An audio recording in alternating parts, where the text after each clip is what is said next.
I want to introduce you to a girl called Maryam. She's 11 years old, just a touch older than my own 2 daughters, Zoe and Ava. She likes reading, writing, and hanging out with her friends. While my girls are lucky enough to be able to swim at the mount here in Tauranga, Maryam lived here.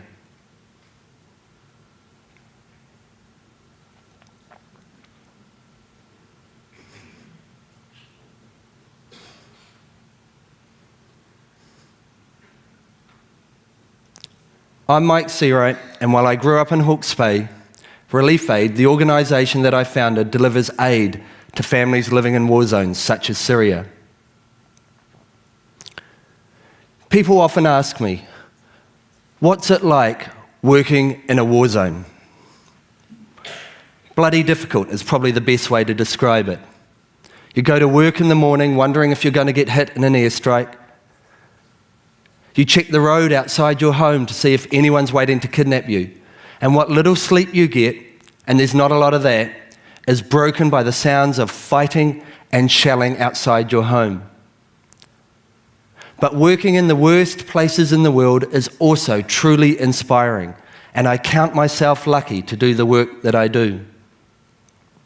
While you see a great deal of death and destruction, you also see humanity at its very best.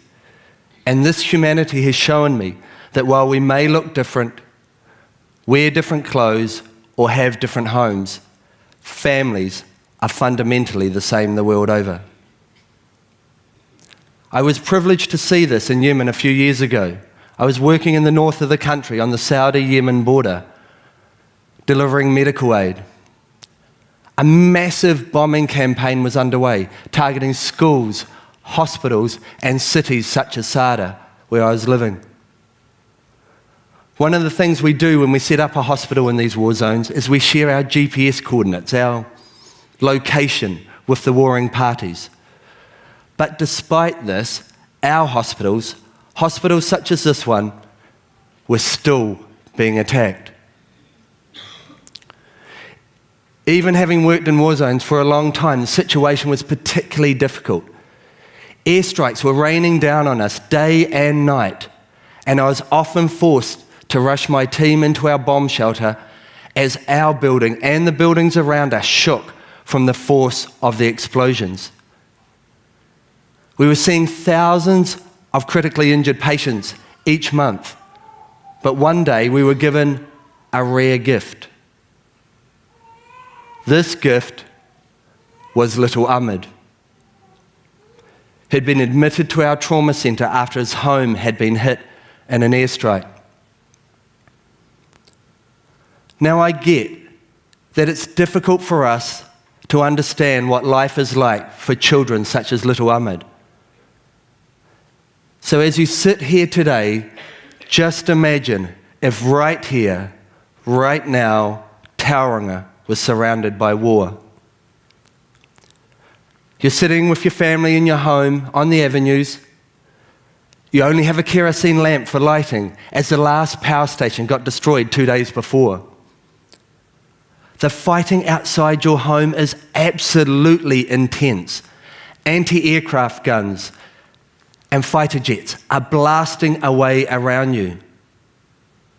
The walls of your house are shaking from the force of the explosions.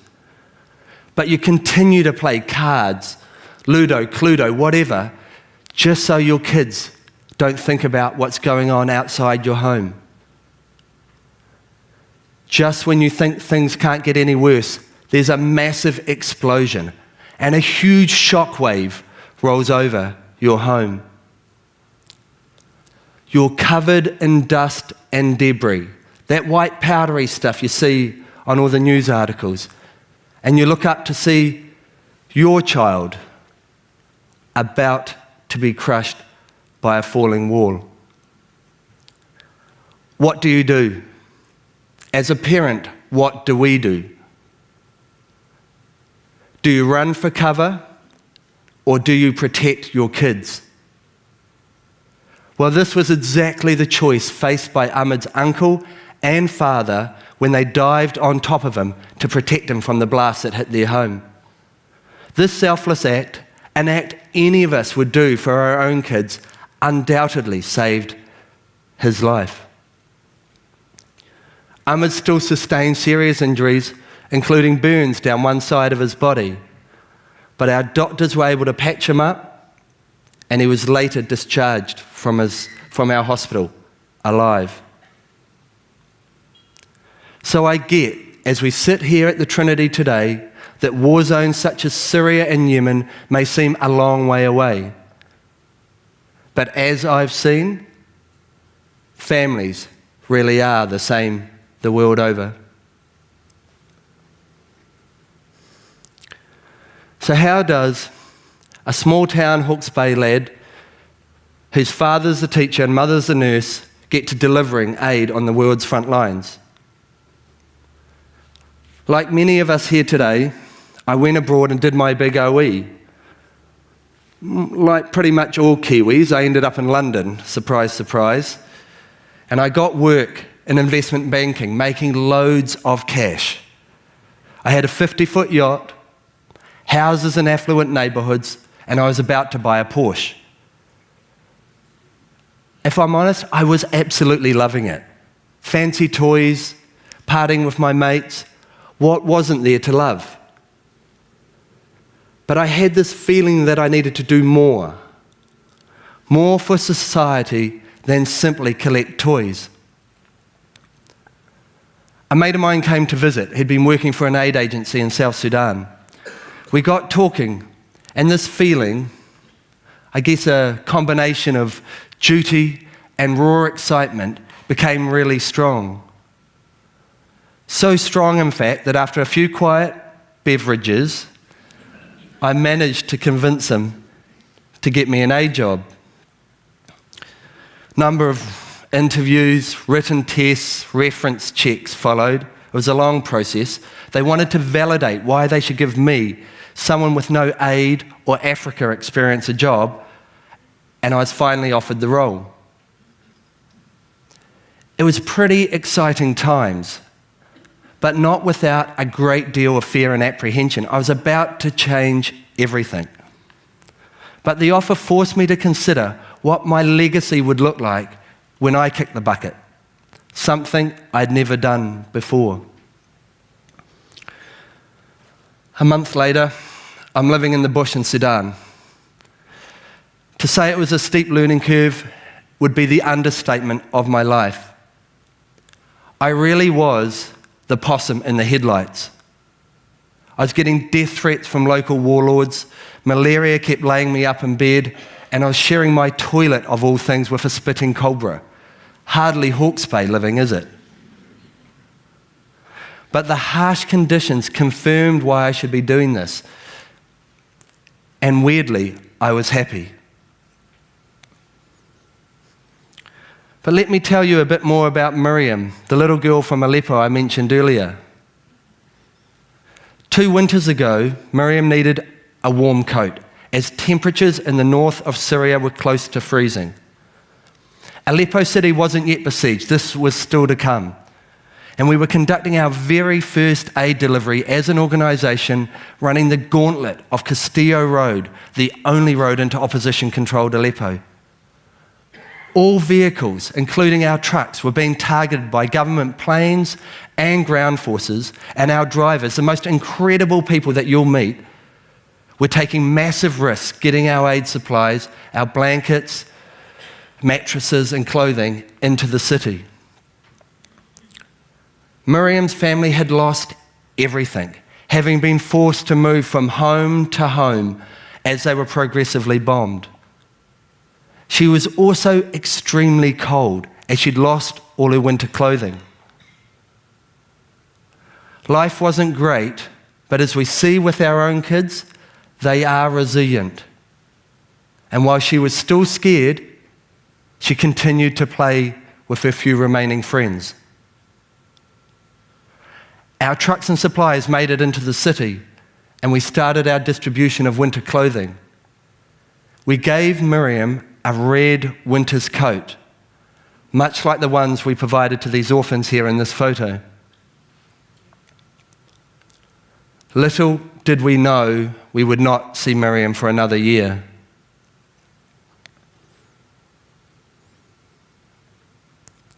After a decade of working in war zones and frustrated that not enough help was reaching families living on the world's front lines, I founded ReliefAid. ReliefAid was set up with a simple vision: to help families and children like Omran here, I'm sure you recognise him, he's pretty famous, who had no one else to turn to. As many of you will have experienced, starting something is really difficult. And after months and months and months of sending endless emails, I realised I had to get out of my comfort zone. I had to get out of my office in Greyland, and I had to start talking to people face to face. Hardly rocket science, I'm sure you all would agree. This led to our big break, a chance meeting with local Rotarian Margaret Taylor, who is also from Hawke's Bay. She introduced us to UK charity Shelterbox, an incredible organisation in their own right delivering natural disaster aid. And we formed a partnership, allowing us to start our delivery of aid into northern Syria. Now, the Shelterbox deal made me feel absolutely superb. It was success at last. But more importantly, it's allowed us to deliver life-saving shelter aid to over 68,000 people in war-torn Syria today. That's over half the population of Tauranga. And we're not stopping there.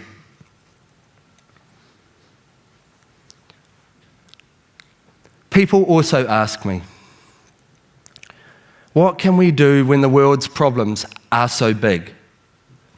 How do we go to work, look after our kids, and help others? Well, the short answer is, it's difficult. But as I've seen, it's possible. And I've seen this in the face of absolute adversity. I'm humbled and inspired by the people that I get to work with.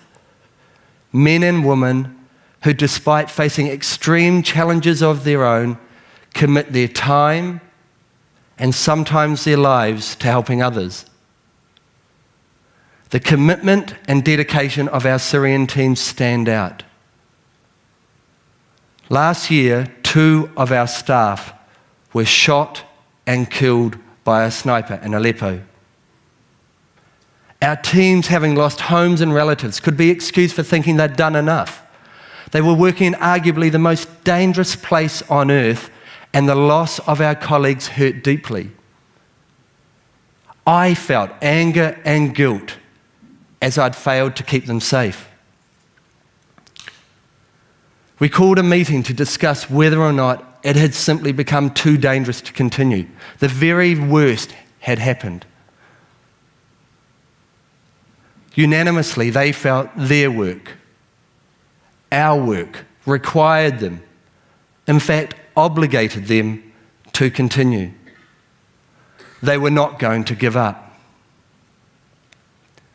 So on days where I think my job is too hard to convince people such as yourselves to care, when I have no idea how I'll get the funding required to pay for our next aid delivery, when I'm dealing with the feelings of guilt associated with losing staff literally murdered delivering humanitarian assistance, I think of our teams who, despite facing extreme challenges of their own, continue to serve their community.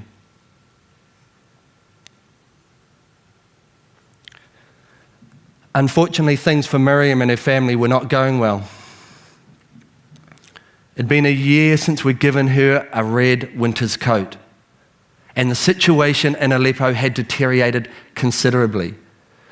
Entire neighbourhoods were being destroyed. Faced with the prospect of injury or worse, Maryam and her family decided to leave the city. By now, there were few ways out, and all of them were exceptionally dangerous. They packed up their few remaining possessions, just a couple of suitcases, and headed for one of their escape routes out of Aleppo. We don't really know what happened to Maryam, but a few days later, we found her body lying lifeless and alone, not far from her home. She was still wearing her red winter's coat. If I'm honest, the constant immersion in war zones leads to some pretty dark days, and I suffer from periods of depression. I look at children such as little Ahmed and I think of my own girls and how difficult it is to see them in pain or suffering. But despite this challenge, I ask myself, if the situation was reversed, if war was right here, right now in Tauranga, would I want someone to help my family? So while Maryam did not survive, her story drives me to continue our work in the most dangerous places on earth. And when people ask me, why do we take the risks that we do? My answer is simple. It's Maryam. So what can you do to help the Maryams of the world? We have the opportunity, and I feel the obligation, to help children less fortunate than ourselves. War is brutal. There's absolutely no disguising this fact. But much can be done to help families surrounded by war and conflict. Earlier this year, we received some incredible support from a small group, ReliefAid Aleppo, 3 of them are just down here in the second row, who are also from Bay of Plenty, as it is. Outraged by what they were seeing in Syria, they wanted to help. They wanted to make a difference. This small seed of an idea grew into a huge community effort that involved the selling of donated avocados, an ocean swim from Whale Island to the mainland. Many of you will know that's quite some distance.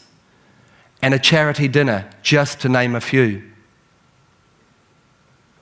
By the end of the project, the group, the community, had raised $40,000, allowing us to deliver life-saving shelter aid to families displaced by the fighting in Syria, 8,500 of them.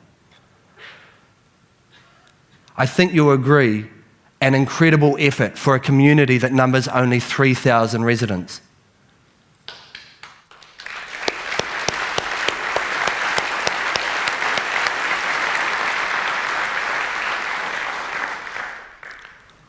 So while we may feel the problems of the world are too big,